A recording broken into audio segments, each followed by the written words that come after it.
चलिए भैया प्रणाम। हम राज बाबू सोनी तमाम भोजपुरिया भाई दर्शक लोग के पैर छू के प्रणाम बा। आज बहुत ही खुशी के बात बा कि आज हमार फिल्म और जितना भी आप लोग प्यार और आशीर्वाद दिए हैं आज देखने को मिलेगा। आज एमएम स्टूडियो से हम लोग का फिल्म वीर राजा 2 का ट्रेलर छूट गया है। एक बार जा करके देखिए एमएम स्टूडियो महावीरगंज, जो कि श्री संतोष पांडे जी का चैनल है।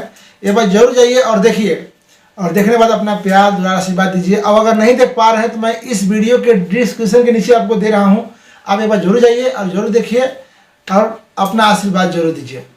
और 25 तारीख को हमारा फुल मूवी वीर राजा 2, आपने वीर राजा फिल्म 1 देख चुके हैं, और अगर आप नहीं भी देखे होंगे तो एक बार जाइए वीर राजा सर्च करिए, हमारे श्री राजेश भारती के चैनल में मिलेगा।